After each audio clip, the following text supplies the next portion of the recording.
Olá, paz do Senhor. A palavra de hoje está no livro de João, capítulo 15. Nós vamos ler do versículo 1 até o 6, que diz assim: Eu sou a videira verdadeira, e meu pai é o lavrador. Toda vara em mim que não dá fruto, atira. E limpa toda aquela que dá fruto, para que dê mais fruto. Vós já estáis limpos pela palavra que vos tenho falado. Está em mim e eu em vós. Como a vara de si mesma não pode dar fruto se não estiver na videira, assim também vós, se não estiverdes em mim. Eu sou a videira, vós as varas. Quem está em mim e eu nele, esse dá muito fruto, porque sem mim nada podeis fazer. Se alguém não estiver em mim, será lançado fora, como a vara, e secará. E os colhem e lançam no fogo e ardem. Essa é a palavra na qual estaremos meditando hoje. E nós vamos começar falando sobre a videira. Jesus usou essa figura para representar ele mesmo. Jesus falou que ele é a videira, né? Ele é a videira verdadeira. Jesus é a verdadeira videira e Jesus vem usar essa figura para falar de si mesmo. Vamos lá. A videira, ela produz o quê? Produz uvas. Nós só seremos frutíferos se estivermos ligados à videira, que é Jesus. Isso o texto mostra para nós, deixa bem claro, né? Que nós só poderemos produzir se nós estivermos ligados a Cristo. Os ramos são todos os que estão ligados a Ele. Os ramos somos nós, todos que estão ligados a Cristo. O ramo não produz fruto de si mesmo. O ramo não pode produzir sem estar ligado a essa videira. Não se desligue de Jesus, né? Fica aí a meditação da palavra para você e para mim, que nós não venhamos nos desligar de Cristo, porque nós precisamos estar ligados nele para frutificar, para viver, né? Ter vida em nós. Nós precisamos estar nele para ter vida em nós. Amém? Jesus usou também a figura da videira devido ao grande significado simbólico que ela tem.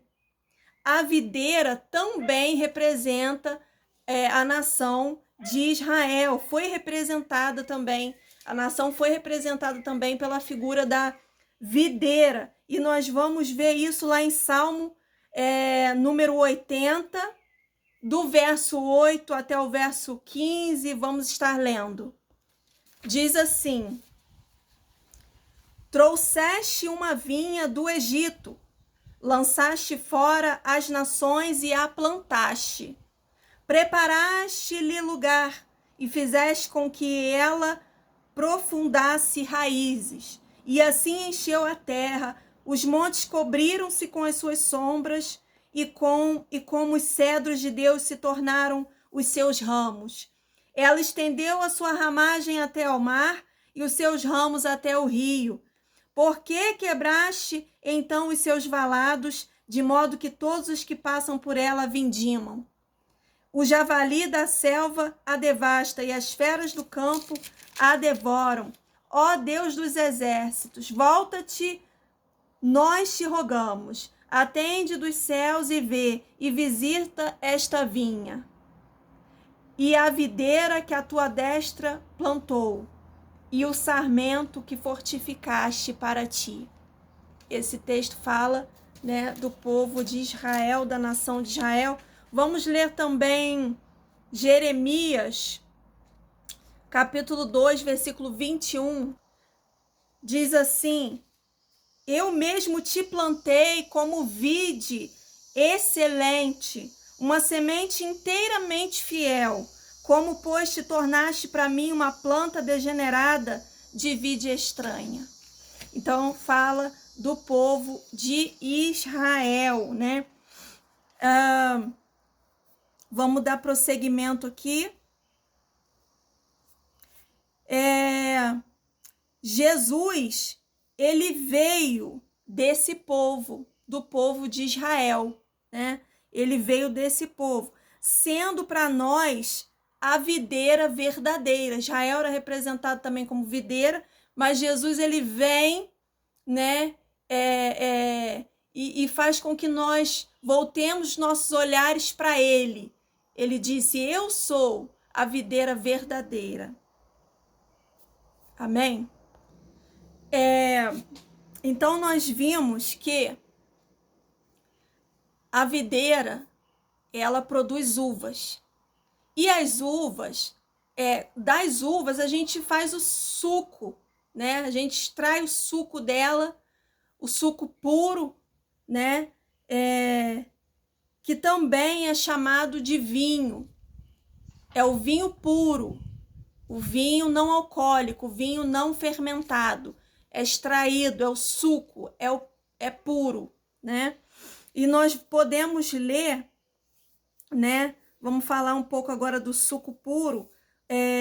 Vamos estar lendo em Salmo número 4, verso 7, mas nós vamos ver também que o vinho era tido como sinônimo de alegria, né? E Jesus, ele veio nos mostrar que ele é a verdadeira alegria. Ele é a alegria verdadeira, né? Então, nós vamos ler lá em Salmo número 4, verso 7, que nós vamos também ver que o suco puro da uva também ele é chamado de vinho, mas é o vinho não fermentado, é o vinho não alcoólico. Amém? Vamos estar lendo lá. O Salmo 4, verso 7 vai dizer assim: puseste alegria no meu coração mais do que no tempo em que se multiplicaram o seu trigo e o seu vinho. Então, o vinho muitas das vezes estava relacionado à alegria, né? Mas o texto vem falando, né, que o Senhor, o nosso Deus, traz essa alegria para nós, uma alegria verdadeira. Puseste alegria no meu coração, mais que no tempo em que se multiplicaram o seu trigo e o seu vinho. Então, o vinho era tido como sinônimo de alegria, mas Jesus veio justamente mostrar que ele é a alegria verdadeira. E nós podemos ver que quando Jesus ele chega em Caná da Galileia, que ali havia um casamento, ele fez ali um milagre, ele transformou água em vinho, né? Você pode se lembrar desse milagre de Jesus. Ele transformou da água um vinho diferente, né? Quando eles provaram, eles viram que aquele vinho que Jesus fez, que ele ofereceu ali, foi um vinho diferente do que estava sendo servido antes. Um vinho puro, que veio ali da água, a água justamente demonstrando ali a pureza. Jesus veio trazer vida, né, em si mesmo para nós. Então, representado ali pela água, pureza. Aquele vinho foi um vinho diferente, não fermentado, não alcoólico. O vinho puro, né? Um vinho que não traz confusão, que não traz nada de prejudicial à saúde, né? Que não vai contradizer nada do que Jesus disse na sua palavra. Jesus não pode ir contra a sua palavra, não pode ir contra ele mesmo. Então, aquele vinho era um vinho puro, diferente, que quando provaram, viram que era diferente do outro vinho que estava sendo servido. E podemos ler também Deuteronômio, capítulo 32, versículo 14. Vai dizer assim: manteiga de vacas e leite do rebanho com a gordura dos cordeiros e dos carneiros que pastam em Bazã, e dos bodes, com gordura dos rins do trigo, e bebeste o sangue das uvas, o vinho puro. Então, este versículo, ele vem mostrando para nós que o sangue das uvas, aquela essência da uva, que é extraído, aquele suco da uva puro, né? Era chamado também de vinho. Então, nós vemos aqui o sangue das uvas, o vinho puro. Amém? Vamos ler também no livro de Isaías, capítulo 65, verso 8. Assim diz o Senhor, como quando se acha vinho num cacho de uvas. Dizem, não o desperdices, pois há bênção nele. Assim farei por amor de meus servos, para que os não destrua a todos. Então, mais um texto, né, que vem chamando aí o suco da uva também de vinho, né? É o vinho puro, né? É o vinho verdadeiro, o vinho sem fermentação, sem estar alcoólico, né? Como quando se acha vinho num cacho de uvas. Amém? Então, vamos falar agora sobre o lavrador. O pai é o lavrador, que o texto vem falando, né? O lavrador, ele trabalha diretamente com a terra, cultivando a terra, cultivando aquele solo, arando, preparando aquele solo, adubando aquele solo, né, aquela terra, e semeando para que venha produzir, né, aquela terra venha produzir e produzir com qualidade. Então, o lavrador ele trabalha com aquela terra. Ele vai preparando aquela terra.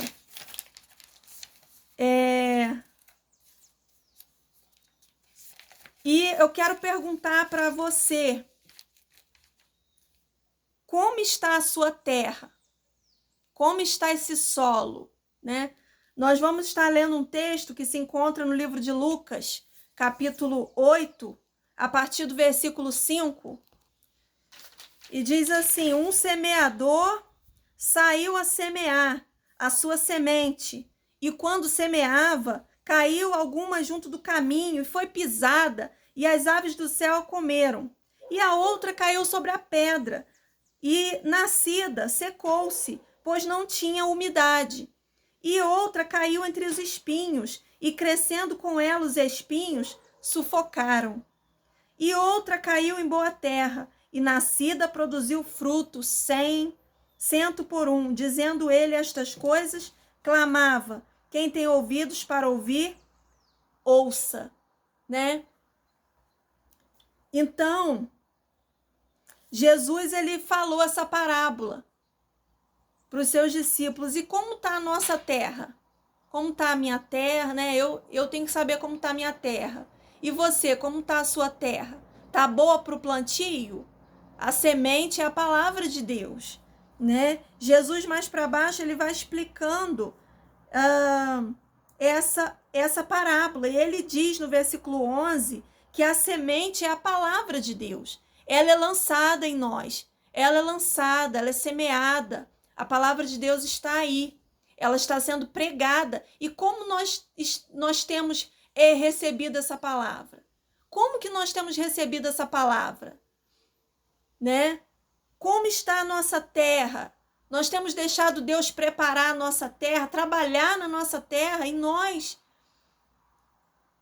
Né? Como que tá?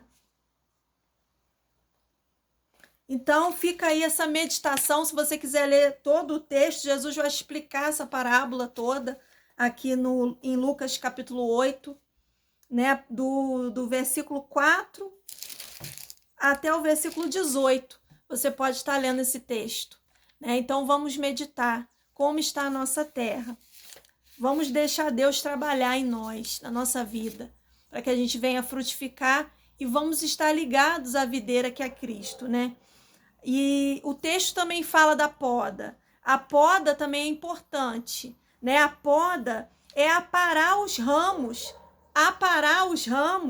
que estão atrapalhando o desenvolvimento da planta. Então, vai podar, né? Esses ramos que estão atrapalhando o desenvolvimento da planta vão ser podados, e aí isso vai ajudar aquela planta a produzir novos ramos e a dar mais frutos. Então, a poda ela dói, né? A poda ela é difícil, mas deixa Deus podar, deixa Deus trabalhar aí, porque é importante também essa poda. Ele nos limpa para que nós possamos frutificar mais, ele tira tudo aquilo que está impedindo, né, o crescimento, o desenvolvimento dessa planta, e tira tudo que está impedindo os frutos. Ele nos limpa e ele nos purifica, nos transforma, né, para que nós possamos frutificar com qualidade. Amém? Essa é a palavra de hoje e até a próxima.